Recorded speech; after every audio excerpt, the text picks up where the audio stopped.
viennent donc sous chapiteau, l'endroit sera super dangereux. Il n'y aura pas une tablette, pas un écran, que des bouquins. Alors, le processus d'écriture, ça peut être un personnage, ça peut être une situation.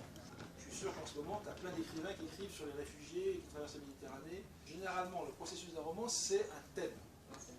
Là, parce que là, ça peut être le terrorisme, ça peut être la jalousie, ça peut être l'héritage, l'histoire de la famille, d'où je viens, etc. Si tu peux faire un roman sur le racisme, déjà, il faut des personnages. Dans les personnages, il faut des personnages d'origine différente. S'ils sont tous blonds ou s'ils sont tous noirs, ça ne marche pas.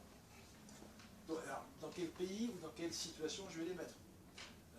Faire un choix, est-ce que je vais être pour, est-ce que je vais être contre? Je vais plutôt être contre, je pense. Et après, ben, tu le construis en disant, alors moi je fonctionne comme ça, où est-ce que je veux en venir? On a Mohamed Pablo, Mohamed Bertrand Duval, ça marche. On a Mohamed Pablo qui soutient Casa, qui a un papa donc, qui est marocain, et une maman qui est latino, de Colombie. Là, tu as vraiment un processus d'écriture sur une thématique, sur la culture multiple. Et pourquoi vous n'êtes pas resté dans le monde du cinéma? Je comptais réaliser des films. C'est compliqué, ça coûte cher. Donc pendant ce temps-là, je faisais des livres. C'est toujours l'imaginaire, l'histoire, bouger, etc. Et puis un jour, on m'a demandé de faire de la littérature en jeunesse.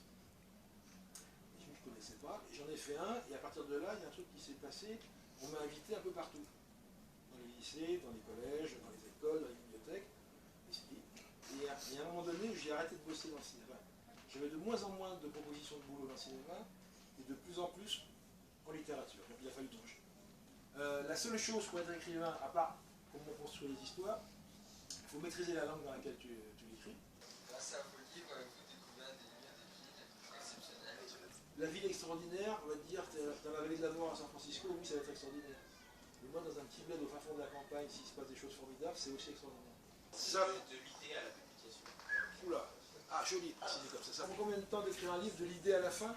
Il faut séparer en deux. L'idée, elle peut prendre 10 minutes, comme 10 ans, comme ne jamais aboutir. J'ai plein d'idées de bouquins, mais si ça se trouve, j'écrirai jamais. Pessimiste. Les pessimistes, c'est comment dire qu'il y a un masque masqué. Actuellement, les futurologues pessimistes, qui en fait sont des gros menteurs, vous disent si on ne fait pas quelque chose, d'ici la fin du siècle, il n'y aura plus que des cailloux à manger sur Terre. Non, mais ça, c'est des faux pessimistes. Moi qui suis un vrai pessimiste, je précise toujours, attention, il n'y aura pas assez de cailloux pour tout le monde.